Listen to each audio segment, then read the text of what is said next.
Bismillahirrahmanirrahim. Assalamualaikum warahmatullahi wabarakatuh. Amin. Alhamdulillah.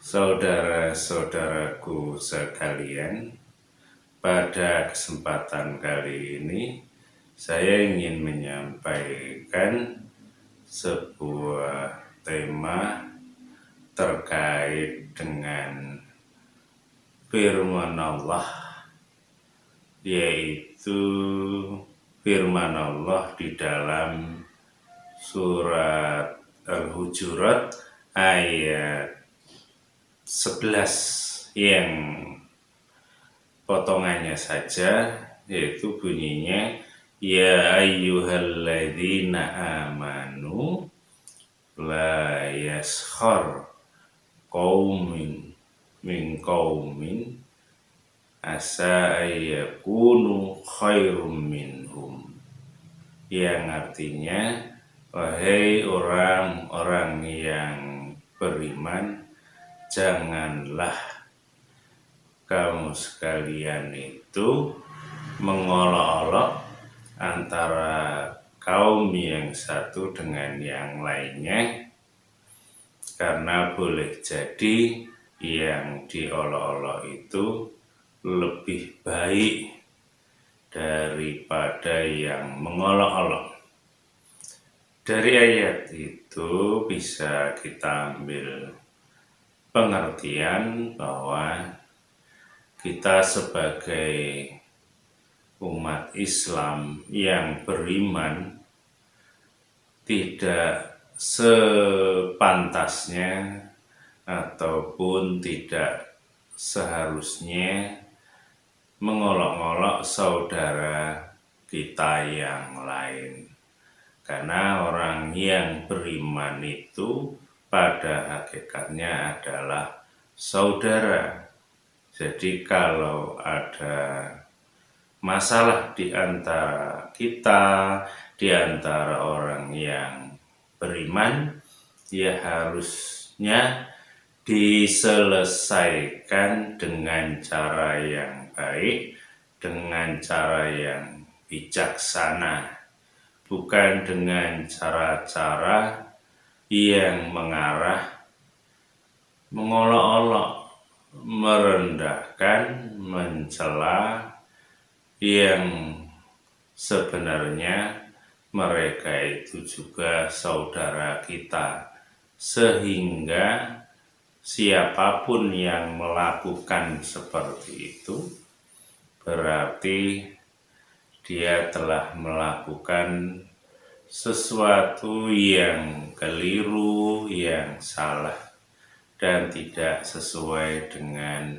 apa yang diperintahkan oleh Allah untuk tidak mengolok-olok tadi.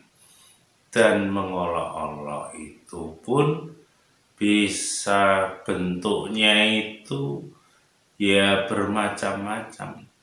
Ada yang terlihat secara jelas kata-katanya, ada yang semacam sindiran atau sejenisnya yang istilahnya itu tidak kelihatan kalau dituduhkan umpamanya, tapi terasa bahasanya, susunannya mengarah merendahkan atau menyudutkan saudara kita yang lain. Umpamanya di dalam ibadah, dan kita kan sama-sama tahu bahwa ibadahnya orang Islam itu memang ada beberapa hal yang beda, karena juga namanya manusia itu kan sudah diciptakan oleh Allah itu beda dalam banyak hal, termasuk kemampuan cara berpikir, kemudian juga cara memahaminya itu beda. sehingga dalam mengamalkan ibadah itu pada akhirnya kan juga beda, dan itu kita maklumi. Tapi ada yang mungkin karena keilmuannya yang ada yang kurang, atau mungkin ilmunya sih banyak, tapi kadang karena ada kepentingan tersendiri atau kepentingan golongan atau kelompok atau apalah, sehingga semacam ayat yang saya baca tadi dikesampingkan atau seakan-akan terlupakan, sehingga kalau menyampaikan sesuatu tentang agama di depan mungkin jamaah atau di depan umum atau mungkin juga di medsos, bahasanya itu mengarah kepada merendahkan saudaranya yang lain. Mungkin kalau dicontohkan itu dari sisi wawasannya, mungkin saudara kita itu ada wawasan keilmuannya, ada yang kurang sedikit namanya. Tapi yang sedikit itu kadang-kadang dijadikan bahan olok-olokan, dijadikan bahan tertawaan, sehingga dalam mengomentari tentang kekurangan itu dengan bahasa yang sebenarnya tidak enak didengarkan, khususnya bagi saudara kita yang bersangkutan tadi. Mungkin ada kata-kata pemahaman itu agak ngawur umpamanya, atau cara berpikirnya itu bulet atau payah. Ini hanya umpama saja. Ya itu ya seharusnya tidak dikeluarkan oleh kita sebagai orang yang beriman, apalagi dengan saudaranya sendiri, itu sangat tidak baik. Dan itu secara tidak langsung sebenarnya kembali ke surat Al-Hujurat tadi, bahwa siapapun yang merendahkan, mengolok-olok dengan contoh tadi, berarti telah melanggar ataupun mengingkari ayat Allah tadi. Dan tentu saja artinya bukannya menambah pahala kebaikan, bisa menambah dosa. Ditambah lagi kalau itu disampaikan di jamaah, apalagi di medsos, itu didengar, dilihat oleh orang banyak, orang seluruh dunia mungkin kan. Dan itu bisa saja kita termasuk menebarkan keburukan, menebarkan aib, menebarkan kekurangan, sehingga itu akan bisa menjadi dosa yang melebar banyak, dan juga bisa menjadi dosa jariah, karena bisa dilihat, ditonton oleh orang banyak tadi, bukan hanya sekali, bisa 2, 3, dan bisa di-share, dikirim ke yang lain. Na'udzubillah, kita berlindung kepada Allah, jangan sampai kita itu melakukan hal yang seperti itu, yaitu merendahkan orang lain. Bukankah kita itu juga tahu perbuatan yang kita lakukan, baik atau buruk, itu dinilai oleh Allah, baik yang nampak nyata seperti itu tadi ataupun yang tidak.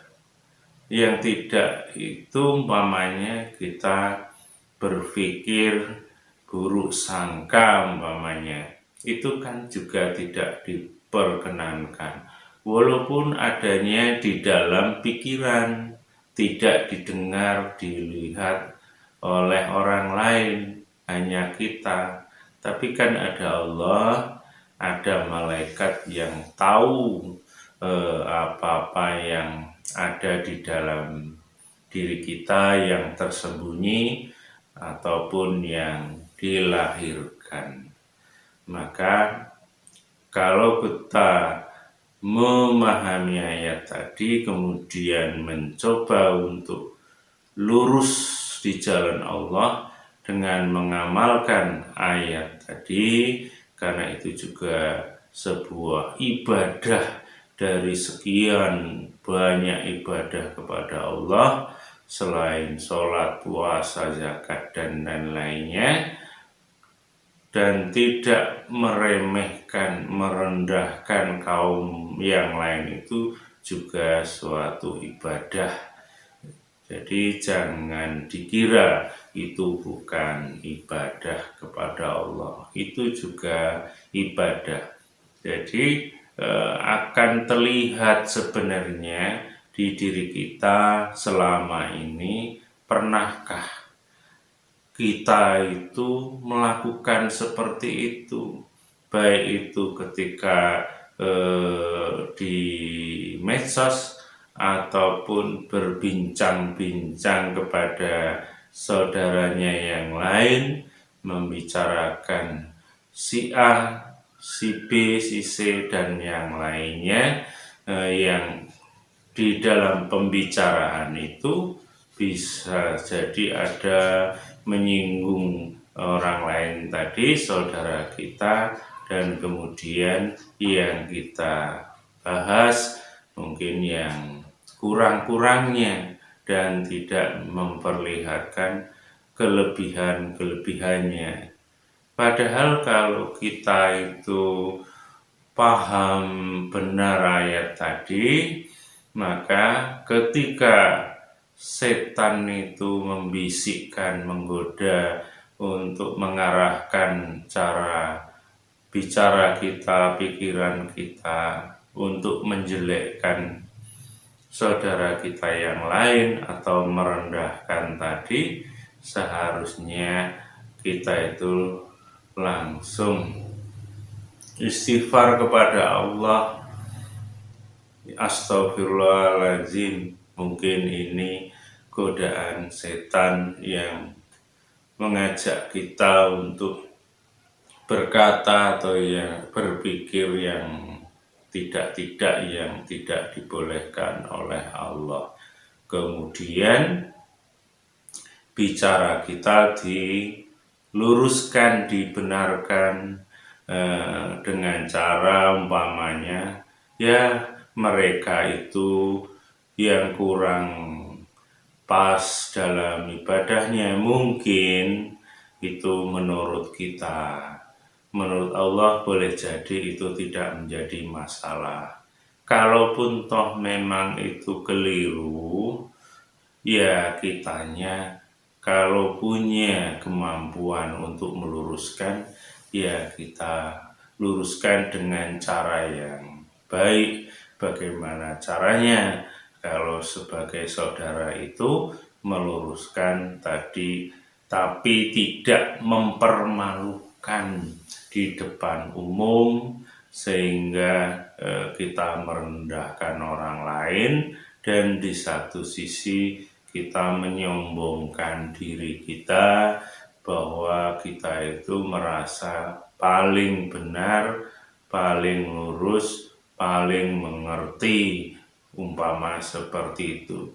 Dan juga bisa kita kaitkan dengan kaitannya manusia itu kan diciptakan oleh Allah itu sempurna. Sempurna dalam arti ya ada sisi kelebihan dan ada sisi kekurangan, sehingga antara kelebihan dan kekurangan itu menjadikan kita itu saling melengkapi, sehingga ada perintah Allah ta'awanu, tolong menolong. Kita itu disuruh tolong menolong karena yang satunya punya kekurangan, punya kebutuhan yang bisa ditutupi oleh saudaranya yang lain, sehingga kita bisa menjalankan kehidupan ini dengan baik, dengan tertib. Insya Allah seperti itu. Itulah cara Allah menjadikan kita sempurna itu, insya Allah diantaranya seperti itu. Bukan sempurna dalam arti pandangan kita itu ya orang itu bisa apa saja tanpa harus membutuhkan bantuan orang lain. Kalau Allah menciptakan manusia seperti itu, boleh jadi manusia itu egois semuanya karena tidak merasa butuh kepada orang lain, karena apa-apa bisa. Mau makan bisa buat sendiri, mau pakai baju bisa buat sendiri, mau buat rumah bisa buat sendiri, mau ingin punya ilmu agama yang luas bisa sendiri tanpa harus ngaji atau sekolah atau punya ulama, ustadz umpamanya. Kan tidak seperti itu. Jadi kesempurnaannya Allah berikan kita itu ada lebih ada kurang, sehingga saling melengkapi, dan disitulah insya Allah kita itu diharapkan oleh Allah ya hidup itu saling tolong menolong, sehingga kemudian rukun, damai, tentram, karena kita itu ternyata tidak bisa hidup sendirian. Insya Allah kira-kira seperti itu. Jadi kalau kita itu dalam berbicara mungkin ada mengarah mengolok-olok, merendahkan siapapun, saya kira secara umum orang yang diolok-olok, orang yang direndahkan itu ya tidak ridho, tidak suka, dan akhirnya ya orang yang mengolok-olok itu mungkin akan dibalas mengolok-olok pula orang yang diolok-olok itu, karena kalau dicari-cari kesalahannya sama, pasti ada juga, karena semua orang itu tidak ada secara umum itu kecuali Nabi dan Rasul masalah kesalahan, pasti ada kecil atau besar, sehingga kalau itu dilakukan tidak ada habisnya. Yang satu mencela, satunya lagi membalas mencela, semuanya ada. Kan seperti itu. Maka kalau sudah kita paham seperti itu, ya sudahlah, tidak usah kita itu mengolok-olok, karena kita sendiri juga banyak sebenarnya kekurangan, kekeliruan sebenarnya. Tapi apakah kita mau mengumbar atau saling membalas seperti itu dalam hal keburukan, kan tidak. Makanya kalau dikaitkan ayat Allah yang lain, bukankah kita itu apa istilahnya, memaafkan? Umpamanya ada ayat yang kita disuruh oleh Allah memaafkan kesalahan. Kenapa seperti itu? Karena boleh jadi ya karena kita semuanya itu kan punya salah. Jadi ya sudah, kalau kita mau nyalahkan sana, sana juga begitu, nggak akan selesai. Tapi kalau sama-sama memaafkan, insya Allah selesai. Sehingga proses namanya apa itu habluminana, saling tolong menolong itu atau silaturahim itu akan berjalan dengan baik. Tapi kalau sudah diawali dengan ya itu tadi perilaku, sikap atau kata-kata yang merendahkan, boleh jadi orang yang kita rendahkan malah menyimpan dendam. Awas, suatu saat kalau begini umpamanya, kalau dia minta butuh bantuan atau kalau dia ketahuan salahnya, mungkin akan bertepuk tangan, akan menertawakan dan lain-lain, karena sudah terlanjur tersimpan semacam ketersinggungan atau sakit hati karena merasa direndahkan, walaupun dia sendiri memang tahu apa yang direndahkan dulu itu mungkin memang salah.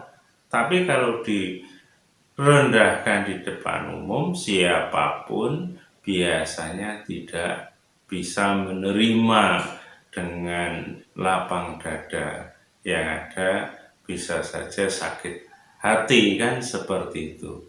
Nah, inilah yang harus kita jaga betul-betul, sebuah akhlak perilaku Rasulullah, salah satunya tidak merendahkan orang lain. Bukankah kita itu harus mengikuti Rasul, mengikuti sunnah Rasul? Nah, ini juga sunnah Rasul, karena Rasulullah itu tidak pernah merendahkan, mengolok-olok orang lain.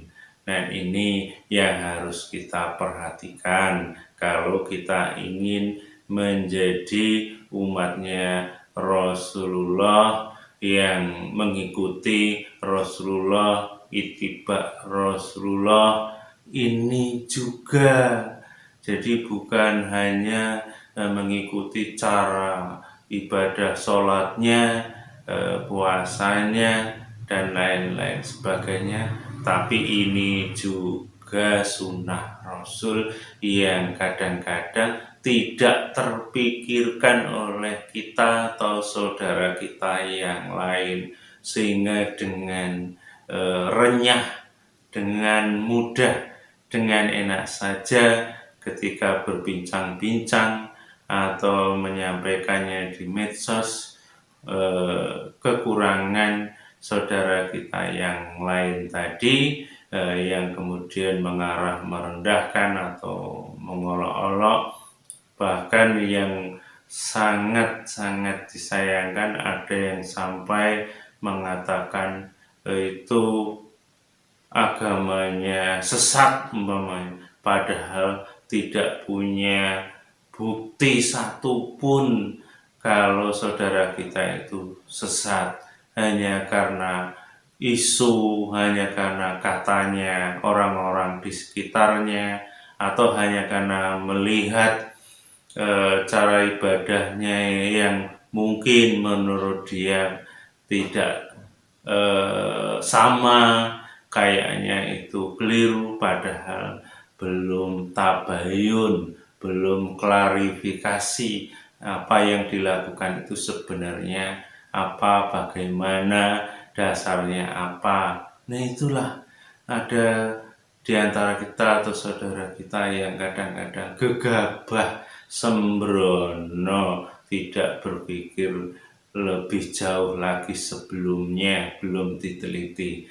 Nah, itu yang harus kita perhatikan, harus kita jaga betul agar jangan sampai kita itu merendahkan saudara kita yang lain, karena itu akan menjadi dosa yang bisa saja mengalir jariah karena kita bicarakan kemana-mana. Insya Allah seperti itu. Nah, ini yang bisa saya sampaikan. Mudah-mudahan ini menjadi pembelajaran, menjadi ilmu pengetahuan bagi kita, bagaimana kita itu bisa menjadi umatnya Rasulullah yang mengikuti sunnah Rasulullah yang baik, yang sesuai dengan apa yang diinginkan oleh Allah dan Rasulnya. Insya Allah seperti itu. Hanya ini saja yang bisa saya sampaikan pada saat ini. Mudah-mudahan ini bermanfaat bagi kita semuanya. Kurang lebihnya saya mohon maaf, kepada Allah mohon ampun. Akhirul kalam. Assalamualaikum warahmatullahi wabarakatuh.